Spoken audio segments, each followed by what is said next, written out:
안녕하세요. 재미있는 TV 스팅TV의 스팅입니다. 구독, 좋아요, 하이프 눌러주세요. 유튜버에게 큰 힘이 됩니다. 틀어놓고 주무세요. 스팅 공포 라디오 시작합니다. 제목, 산속의 폐가. 오늘은 예전에 친구에게 들었던 이야기를 해드리려고 합니다. 그 친구, 편의상 타카오라고 부를게요. 타카오에게는 조금 이상한 버릇이 있었습니다. 뉴스에서 폭행이나 상해 사건이 보도될 때마다 화면을 뚫어지게 바라보면서 용의자 이름을 꼭 확인하는 버릇이 있었죠. 저랑 같이 술을 마시러 가도 그 친구는 가게 TV에서 흘러나오는 뉴스를 신경 썼습니다. 그래서 제가 한 번은 그것을 놀렸습니다. 혹시 잡혀갈 것 같은 친구라도 있어? 그러자 타카오가 술잔을 내려놓으면서 이렇게 말했습니다. 믿든 말든 상관없는데, 그리고는 초등학교 6학년 때 겪었던 일을 털어놓기 시작했습니다. 타카오가 시골 초등학생이었던 그 시절, 세상은 막 카세트 테이프에서 CD로 넘어가던 참이었습니다. 하지만 딱히 유행에 밝지도 집이 넉넉하지도 않았던 초등학교 6학년 타카오는 아버지에게 물려받은 낡은 카세트 워크맨 하나로 충분히 만족하고 있었습니다. 워크맨을 작은 숄더백 형태의 미니 배낭에 넣고 밖으로 나가는 게 일상이었죠. 마침 자전거도 새로 생겨 음악을 들으면서 동네를 쌩쌩 달리는 게 제일 좋았습니다. 뭐 나중에 위험하다고 된통 혼난 뒤로는 자제했다고 하지만요.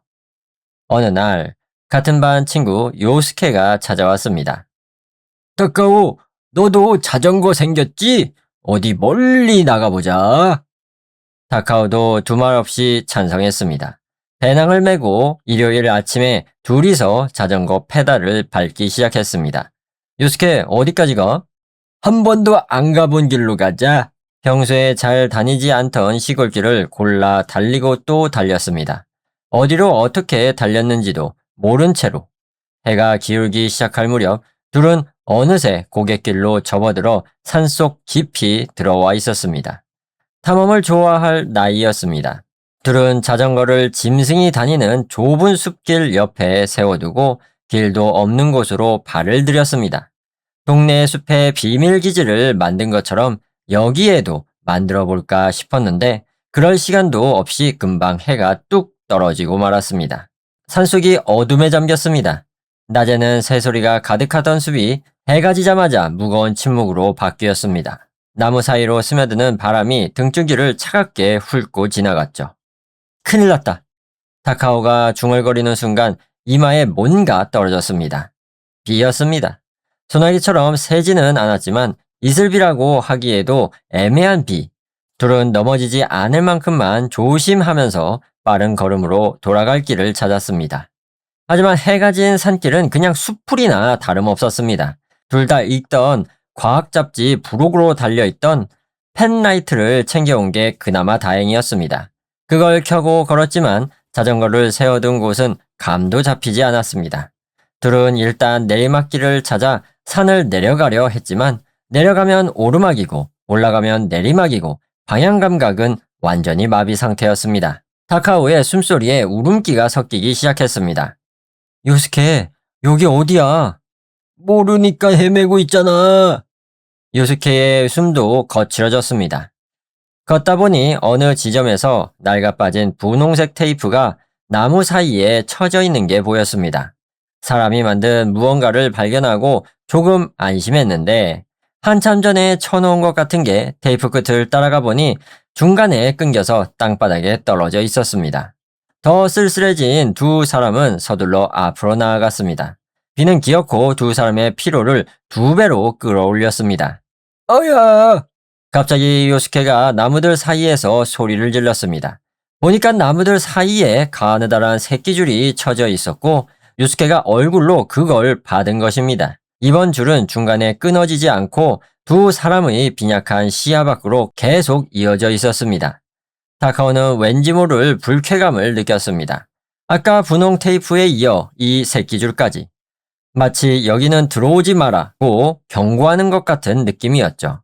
새끼줄에 손끝이 닿는 순간 축축하고 차가운 감촉이 손가락 끝에서 등까지 전류처럼 번졌습니다. 이미 숨이 막힐 것 같은 어둠 속에서 불안은 한계까지 부푸어 오른 상태였습니다. 그때 요스케가 외쳤습니다. 타카오, 저거 봐! 요스케가 손가락으로 가리킨 방향에 산을 깎아 만든 듯한 공터에 희미하게 몇 채의 민가가 보였습니다. 두 사람은 망설임 없이 달려갔습니다. 그런데 가까이 다가가자마자 알아챘습니다. 집들은 전부 비어 있었습니다. 아주 오래전에 버려진 마을 같았습니다. 뭔가 으스스하다. 중얼거리던 타카오는 그중 한 집의 미닫이 문을 당겼습니다. 열렸습니다. 유스케, 열려. 들어갈 수 있어. 안을 보니 흙바닥에 낡을 대로 낡은 다다미가 깔려있고 꽤 오래된 집이라는 게 한눈에 보였습니다. 먼지가 심해서 기침이 나왔습니다. 그래도 일단 비를 피하자 싶어 둘은 다다미 위로 올라가 셔츠를 벗어 흙바닥에 짜 떨어뜨렸습니다. 퉁퉁 물방울이 튀고 먼지가 조금 떠올랐습니다. 펜라이트로 집 안을 비췄습니다. 1층짜리 오래된 목조주택이었습니다. 꽤 넓은 것 같았습니다. 창문 바깥으로 집 외벽에 붙어 있는 사다리가 보였습니다. 밖에서 바로 2층으로 드나들 수 있는 구조인 것 같았습니다. 이상하다 라는 생각은 그때 이미 스쳤습니다. 왜 2층에 밖으로 난 출입구가 따로 있을까? 하지만 그때는 그냥 오래된 집 구조가 그런가 보다 하고 넘겼습니다. 일단 산속에서 미아가 되는 위기를 모면하자 이 나이 또래 소년들이 할 짓은 정해져 있었습니다. 타카오, 탐험하자! 둘이 나눠서 이곳저곳을 살펴봤습니다. 방은 어른 침실부터 아이 방으로 보이는 것까지 몇 개 있었습니다. 집 안에 가구라고 할 만한 게 거의 없어서 이사 직후처럼 휑한 느낌이었습니다. 현관 잠근도 안 돼 있었으니 감 나가는 건 전부 가져가고 어딘가로 떠난 것 같았습니다. 욕실은 완전히 사가 있었고 바싹 말라버린 화장실은 재래식이었으며 한마디로 오래된 집 특유의 낡고 고즈넉한 기운이 가득했습니다. 이거 물이 안 나오잖아. 유스케가 말하는 것을 보니 부엌 수도꼭지에 손잡이 부분이 빠져 있어서 물을 틀 수도 없었습니다. 뭐 어차피 물은 끊긴 지 오래겠지만요. 턱, 턱. 처마 끝에서 빗물이 떨어지는 소리가 납니다. 전등도 켜지지 않았으니 어둠에 익숙해진 눈과 펜라이트에만 의지했습니다. 복도를 걷던 타카오의 발끝에 무언가 툭 걸렸습니다. 주워보니 담배 한 갑보다 조금 작은 짙은 녹색 종이 상자였습니다. 겉면에 동그랗고 로고 비슷한 무늬와 함께 뭔가 글자가 적혀 있었습니다. 땡신땡약, 신자와 약자는 획이 많은 옛 한자체, 나머지 부분은 너무 낡아서 읽을 수가 없었습니다. 집어드는 순간 엄청 가볍다는 건 알았지만 그래도 일단 열어봤습니다. 역시 비어 있었습니다. 신경계통 관련 약 같은 게 들어있던 것 같기도 하고 연고 같은 튜브가 담겨 있었던 것 같은 모양새였습니다. 별 흥미를 못 느끼고 상자를 던져버린 뒤 복도로 눈을 돌리니 카세트 테이프 하나가 마찬가지로 떨어져 있었습니다. 낡은 카세트에 무슨 노래가 녹음됐을까 궁금해졌습니다. 라벨에 손으로 쓴 글씨가 있었는데 더럽기도 하고 타카오보다 훨씬 악필인 글씨라 읽을 수가 없었습니다. 툭, 툭, 또 그 빗소리가 들렸습니다. 타카오는 흠뻑 젖은 배낭에서 워크맨을 꺼내 셔츠로 물기를 닦고 카세트를 집어넣고 재생 버튼을 눌렀습니다. 샤! 고음이 흘렀습니다. 전주가 시작되기를 기다렸는데 들려온 건 노래가 아닌 사람 목소리였습니다. 테이프에는 당연히 음악이 담겨 있을 거라고만 생각했던 타카오는 순간 당황했습니다. 어린 여자아이와 그 엄마의 대화 같은 것이 녹음되어 있었습니다. 엄마, 뭐 하고 있어? 이 사람들? 아이 목소리는 지지직거리면서도 그나마 들렸는데 엄마 목소리는 대답하는 것 같으면서도 거의 다 뭉개져서 들리지 않았습니다. 여자아이 쪽 목소리는 아마 이런 말이었던 것 같습니다. 엄마, 우리 어떡하지? 싫어. 나 착한 애 아니야. 사다리 치워놨잖아. 사다리? 아까 창문에서 봤던 그 외부 사다리 얘기인가 싶었는데 눈앞의 복도 바닥에 실내용 사다리가 누워 있었습니다. 그 위쪽 천장에 네모난 구멍이 뚫려 있었습니다. 크지는 않았지만 저기에 사다리를 걸치면 한 사람 정도는 통과할 수 있을 것 같았습니다. 다른 계단은 보이지 않았으니 이것으로 1층과 2층을 오가는 구조인 것 같았습니다. 턱, 턱, 또 같은 소리가 들렸습니다. 그때 타카오는 처음으로 깨달았습니다. 그 소리는 처마가 아니라 바로 지금 자신의 머리 위에서 나고 있었습니다. 반사적으로 요스케를 찾았습니다. 요스케는 거실에서 부서진 찬장을 열심히 뒤지고 있었습니다. 당연히 1층에서. 그렇다면 턱, 턱, 이게 자연음이 아니라면 지금 위에 누군가가 있다는 말입니다. 심장이 쿵 하고 내려앉은 느낌이었습니다. 아까까지 그냥 빗소리라고 생각했던 그것이 갑자기 전혀 다른 무언가로 둔갑한 것이었죠. 목구멍이 바짝 말라붙었고 손에 쥔 펜라이트가 떨리기 시작했습니다. 타카오는 이어폰을 꽂은 채로 거실 쪽으로 다가갔습니다. 요스케, 위에 누가 있어? 진짜? 신이 나 있던 요스케는 사다리와 천장 구멍을 보더니 마치 재밌는 장난감을 발견한 얼굴로 말했습니다. 나 올라가 볼게. 말이 끝나기 무섭게 사다리를 천장 구멍에 걸쳐버렸습니다. 하지마, 도둑이면 위험하잖아. 이런데 무슨 도둑이 오겠냐? 타카오도 와. 그렇게 말하고 요스케는 쑥 2층으로 올라가 버렸습니다. 나는 안 가. 타카오는 호기심보다 두려움이 더 컸습니다. 할 것도 없어져서 다시 테이프에 귀를 기울였습니다. 어떡하지? 모녀의 대화가 전혀 이어지지 않으니 내용은 도통 알 수가 없었습니다. 이 사람은 가지 않겠지. 그쪽이 낫겠지만, 어쩐지 모녀 대화에서 이상한 점을 느꼈습니다. 하지만 그 정체를 알아차리기 전에 창가에서 번개가 번쩍였습니다. 조금 늦게, 우르르르르. 무거운 소리가 낡은 집을 흔들고 지나갔습니다. 검게 변한 목재 틈새 하나하나까지 진동이 전해지더니 이내 사라졌습니다. 하지만 번개가 지나도 타카오의 몸은 계속 떨렸습니다. 지금 무슨 일이 일어난 거지? 번개가 쳤을 때 이어폰 안에서도 같은 천둥 소리가 들렸습니다. 그리고 이상하게 느꼈던 것에도 알아차렸습니다. 이 사람이라고 했다. 눈앞에 누군가를 가리키는 말투였습니다. 누구를 말하는 거지? 이 사람은 가지 않겠다. 어디로? 2층으로? 설마 이 사람이란 말이? 피가 거꾸로 솟는 것 같았습니다. 소름이 발끝에서 머리까지 한꺼번에 쫙 올라왔고 심장이 미칠 듯 쿵쿵거렸습니다. 숨을 들이쉬려고 해도 가슴이 막혀서 소리 없는 비명만 목구멍 안에서 맴도는 기분이었죠. 두려움이 공포로 바뀌었습니다. 이어폰을 귀에서 뽑고 요스케! 2층을 향해 불렀습니다. 요스케, 나가자. 나 이 집 싫어. 하지만 대답이 없었습니다. 안쪽 깊이 들어간 것 같았습니다. 어쩔 수 없이 타카오는 사다리를 올라 2층으로 올라갔습니다. 그때 알아챈 것인데 이 사다리는 2층에서 끌어올릴 수 없는 구조였습니다. 위로 당겨 올리려고 하면 구멍 입구에 걸려서 2층 안으로 들어올 수 없게 되어 있었습니다. 타카오는 생각보다 넓은 2층을 요스케 이름을 부르면서 둘러봤습니다. 입구가 좁고 불편한 것 때문에 창고 같은 공간을 상상했는데 전혀 달랐습니다. 왠지 1층보다 목재가 새로웠습니다. 나중에 증축한 걸지도 모르겠습니다. 오래된 집치고는 의외로 간이 욕실이나 허름한 부엌, 화장실까지 있었고 2층만으로도 어느 정도 생활이 가능한 구조였습니다. 방은 3개 정도 되는 것 같았습니다. 그중 하나는 그냥 좁은 다다미 방이라 펜라이트로 비추니 요스케가 없는 게 바로 보였습니다. 다른 방문을 열고 비추자 그곳은 이질적인 공간이었습니다. 문을 여는 순간 공기가 달랐습니다. 나머지 방보다 확연히 무겁고 눅눅한 냄새, 오래된 곰팡이와 무언가 철 냄새 같은 것이 뒤섞인 코를 막고 싶어지는 그런 냄새였습니다. 약 3평 정도 되어 보이는 나무 바닥 방 한가운데에 이 집과는 전혀 어울리지 않는 파이프 침대가 놓여 있었습니다. 바닥 여기저기에 검은 얼룩이 있고 침대 이불에도 어두운 빛깔의 얼룩이 군데군데 배어 있었습니다. 곰팡이일까요? 하지만 가까이 가서 확인하고 싶은 생각은 들지 않았습니다.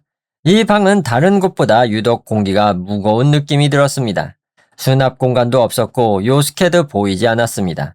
마지막 방에는 바깥을 향해 크게 창틀이 잡힌 유리문이 있었습니다. 그 너머에서 때때로 먹구름 사이로 번개가 번쩍였습니다. 아이 방이었던 것 같습니다. 장난감이나 낡은 만화책, 공부 책상에 교재 같은 게 조금 남아 있었습니다. 물건을 보니 살던 사람은 아무래도 여자아이 같았습니다. 아까 그 테이프에 목소리를 녹음했던 아이일까? 그런 생각이 들어 가볍게 몸서리가 쳐졌습니다. 시야는 여전히 나쁘고 물건이 많은 이 방에서는 구석까지 파악이 안 됐습니다. 요스케 어디 있어? 숨은 거야? 대답은 없었습니다. 대신 바스락바스락하는 쥐인지 집소리인지 나무소리인지 모를 작은 소리가 돌아왔고 집 안의 정적이 더욱 짙어졌습니다. 벽에는 방에 살던 것으로 보이는 여자아이가 그렸을 그림도 걸려 있었습니다. 도화지에 친구로 보이는 소녀와 손을 잡고 노는 모습이 그려져 있었습니다.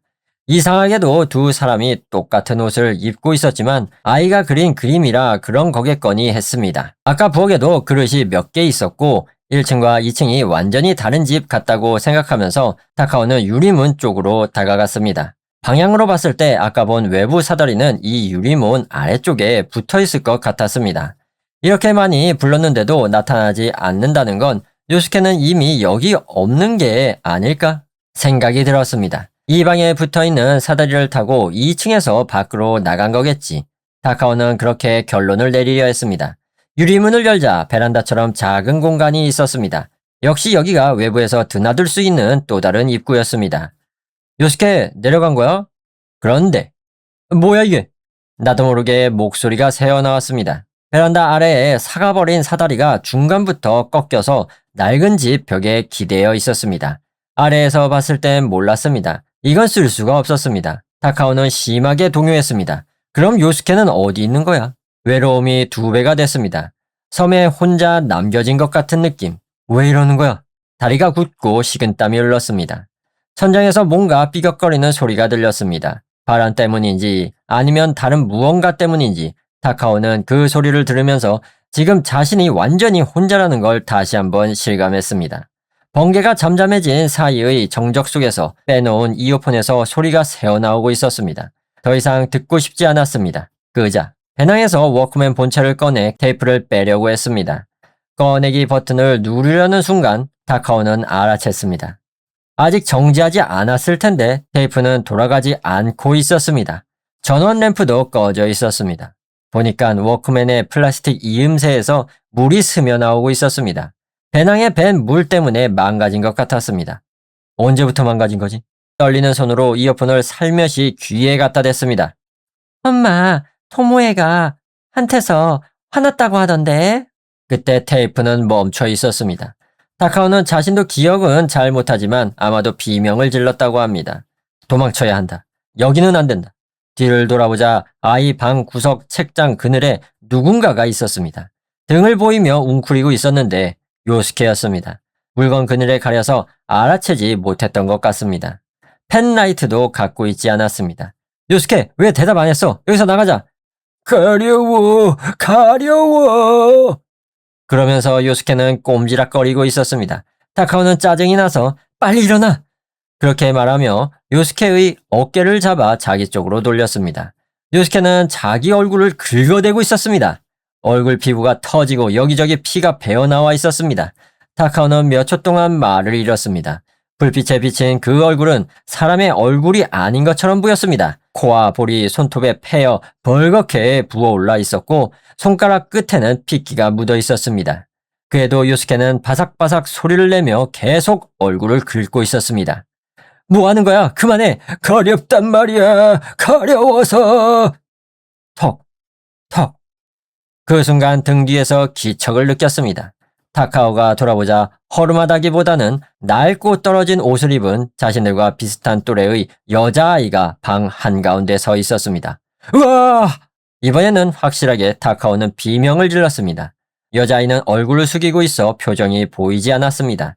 하지만 너무나 이질적이었습니다. 이어폰에서 또 소리가 새어나왔습니다. 누군가 무언가를 말하고 있었습니다. 타카오는 떨리는 목소리로 너야? 이거 말하고 있는 거 너야?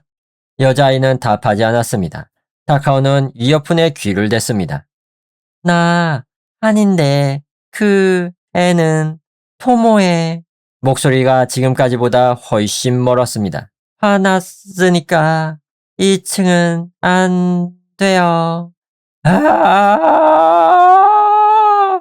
갑자기 다른 목소리가 끼어들었습니다. 똑같은 타이밍에 눈앞에 여자아이가 얼굴을 들었습니다.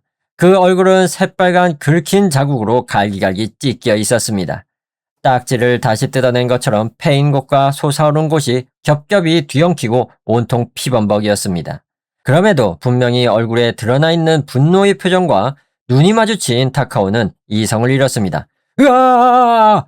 비명을 지르면서 타카오는 요스케를 질질 끌다시피 해서 도망쳤습니다. 황급히 뛰어든 곳은 파이프 침대가 있는 방이었습니다. 아차! 하고 돌아가려다가 발이 굳어버렸습니다. 침대에 누군가가 앉아 있었습니다. 죄송합니다. 이유는 몰랐지만 타카오는 울먹이는 목소리로 그 누군가에게 사과하고 있었습니다. 아까 그 여자아이와는 다른 좀 더 어른인 것 같은 누군가, 여성인 것 같았습니다. 그리고 이쪽도 화가 난 것 같았습니다. 눈가는 어두워서 보이지 않았지만 얼굴 방향으로 보아 타카오와 눈이 마주친 것을 알 수 있었습니다. 무서웠습니다. 타카오는 금방이라도 얼어붙을 것 같았습니다. 턱, 턱, 턱. 뒤에서 발소리가 가까워지자 타카오는 정신을 차렸습니다. 다시 요스케를 끌고 사다리를 향해 달렸습니다. 여자아이가 어디쯤 있는지 확인하고 싶었지만 뒤를 돌아볼 마음 같은 건 전혀 없었습니다. 그러나 가까웠습니다. 아주. 톡, 톡, 톡. 우와! 볼품없는 소리를 내면서 타카오는 필사적으로 요스케를 끌었습니다. 이제 곧 여자아이가 손이 닿는 거리까지 왔을 것 같다고 느껴졌을 때 겨우 사다리에 도착했습니다. 요스케를 먼저 구멍으로 밀어 넣었습니다. 사다리가 비스듬히 걸쳐 있었기 때문에 그 위를 굴러 떨어지듯이 요스케는 수직보다 약간 비스듬하게 1층 복도로 떨어졌습니다. 쿵 하는 충격음이 낡은 집 전체에 울렸습니다. 하지만 타카오는 요스케의 상태를 확인할 여유가 없었습니다. 그 소리보다 더 크게 등 뒤에 발소리가 귓가를 채웠습니다. 으! 울면서 타카오도 급하게 구멍으로 들어갔습니다. 서둘다가 그만 머리부터 내려가 버렸습니다. 위험하다고 생각했지만 발을 먼저 내릴 여유 같은 건 없었습니다. 구멍에 몸이 완전히 들어가기 직전 가르륵 발목 근처에 통증이 왔습니다. 히익! 공포로 몸이 튕기고 그 충격으로 사다리가 구멍 테두리에서 빠졌습니다. 사다리째에 떨어지며 요스케 때보다도 큰 소리를 내며 타카오의 몸이 복도에 내동댕이 쳐졌습니다. 등을 맞아서 숨이 제대로 쉬어지지 않았습니다. 뛰어야 한다. 쫓아온다. 그런데 몸이 움직이지 않았습니다. 하지만 발소리가 쫓아오는 기척은 없었습니다. 보고 싶지 않았지만 천장 구멍을 올려다봤습니다. 다행히 아직 펜라이트는 요스케를 끌 때도 계속 쥐고 있었기 때문에 그걸로 비췄습니다. 어두운 입구 너머에는 어둠이 펼쳐져 있을 뿐이었습니다. 이 집 구조상 집 안팎의 사다리만 치워버리면 누구도 아래로 내려올 수 없습니다. 방금 자신이 본 존재도 그걸 따르는 걸까요? 어쨌든 타카오는 다친 곳은 없는 것 같다는 걸 확인하고 늘어진 요스케를 끌고 집에서 나왔습니다. 아까 던져버린 빈 약상자가 발에 걸렸습니다. 구석으로 발로 찼습니다. 밖으로 나오자 비는 아직 내리고 있었습니다. 타카오는 그 집에서 가장 멀리 떨어진 집을 찾아 안에 들어가지 않고 처마가 달린 툇마루에 요스케를 눕혔습니다. 거기까지 오자 엄청난 피로와 졸음이 밀려왔습니다. 안 돼. 지금 자면 그 무서운 것이 또 오면 어떡해. 하지만 눈꺼풀이 내려오는 걸 멈출 수가 없었습니다. 그 소리가 들리면 도망쳐야지. 톡, 톡, 톡. 저 발소리. 의식이 안개 속에 잠겨들었습니다. 톡, 톡, 톡. 안 되는데. 톡, 톡, 톡. 안 되는데. 톡, 톡. 눈을 뜨자 아침이었습니다. 비도 많이 그쳐 있었습니다. 요스케를 깨우자 지렁이같이 부어오른 손톱 자국 투성이 얼굴로 하품을 했습니다. 아파. 이게 뭐야? 네가 한 거야. 요스케는 2층에 올라간 뒤의 일은 거의 기억하지 못했습니다. 내가? 무슨 소리야? 무섭다. 무서운 건 이쪽이야. 타카오는 자신이 겪은 것을 요스케에게 설명했습니다. 지금은 마치 꿈 같아서 입도 잘 돌아갔습니다. 겸사겸사 이야기를 살짝 부풀리기도 했습니다. 왜 나를 버리고 도망가지 않았어? 그야, 친구니까. 주변이 밝아지니까 말투도 가벼워졌습니다. 타카오, 산에서 내려가자. 부모님한테 죽도록 혼나겠다. 타카오는 고개를 끄덕이고 일어섰습니다. 햇빛 아래에서 어젯밤 일이 없었던 것 같은 기분으로 걷기 시작했습니다. 어젯밤 그 집도 아침 햇빛 속에서는 그냥 더러운 작은 집처럼 보였습니다. 역시 전부 꿈이었을지도 모른다는 생각이 들었습니다. 타카오, 그것도 네가 스스로 한 거야? 요스케가 반바지를 입은 타카오의 발목을 가리켰습니다. 타카오의 발목에는 새빨간 긁힌 자국이 3줄 선명하게 나 있었습니다. 그 뒤로 다행히 어떻게든 자전거를 찾아서 둘은 집으로 돌아갈 수 있었습니다. 집에 돌아가서는 두 사람 모두 된통 혼났습니다. 혼나고 난 뒤 타카오는 낮에 워크맨에 넣어둔 채로 있었던 문제의 테이프를 집의 카세트 오디오로 재생했습니다. 거기에는 아이들 합창이 녹음되어 있었습니다. 그때 들었던 속삭이는 목소리는 어디에도 들어있지 않았습니다. 오래전 일이라 그 집에서 과거에 무슨 일이 있었는지 궁금하긴 했지만 알 방법이 없었습니다. 애초에 그 집이 있는 마을의 정확한 위치도 기억하지 못했습니다. 이어폰에서 들려온 목소리의 주인공인 소녀와 그 어머니 그리고 다른 가족에게는 무슨 일이 있었던 걸까요? 왜 그 집은 증축까지 해가면서 그런 구조로 만든 걸까요? 파이프 침대에 있던 여성은 누구였을까요? 그리고 얼굴을 그렇게까지 긁어댔던 여자아이는 다행히 발목의 상처는 며칠 만에 나아버렸습니다. 타카오가 그 집에 대해 지금까지 기억한 것은 토모에라는 여자아이의 이름 정도입니다. 지금 몇 살인지는 모릅니다. 이미 세상을 떠났을 수도 있다고 생각합니다. 다만 어떻게 됐든 간에 평범하고 보통의 삶은 살지 못했을 것 같다는 느낌이 듭니다. 그래서 칼부림 같은 상해 사건이 TV에서 나올 때마다 타카오는 지금도 용의자를 포함한 관계자의 이름을 무의식 중에 자꾸 확인해버립니다. 설령 토모에라는 이름의 사람이 뉴스에 나온다고 해도 당연히 그 집과는 무관할 확률이 훨씬 높습니다. 알아. 그래서 버릇이랄까? 각인된 조건반사 같은 거지. 타카오는 그렇게 말하면서 식어버린 생선구이 조각을 젓가락으로 집었습니다. 어딘가 달관한 듯한 말투로 이야기하는 타카오에게 저는 물었습니다. 그래서 진짜 그 집에서 과거에 있었던 일 아무것도 모르는 거야? 신경 써서 조사해보거나 하지 않았어? 글쎄, 워낙 꿈 같았던 일이라서 말투가 왠지 공허했습니다. 뭔가 알고 있는 게 아닐까요? 말해선 안 될 것까지는 말하지 않으려 하는 건지도 모르겠습니다. 예를 들어 그 발목 상처 같은 것도 내가 스스로 한 걸 수도 있고 모르겠어. 모르겠다고. 약에 대한 것도 잘 모르겠고 옛날 일이라서. 그렇게 말하고는 타카오는 다른 안주를 주문했습니다. 아하, 이렇게 이야기가 마무리가 되는데요. 산속에서 흉가 체험은 아니고 탐험이죠. 그거를 우연치 않게 하게 됐는데 거기서 심령 현상을 겪게 된 이야기였던 것 같습니다. 웬만하면은 지금도 흉가 같은 데 가면 정말 위험합니다. 언제 그게 무너질지도 모르고요. 그리고 그 안에 뭐가 있을지 모릅니다.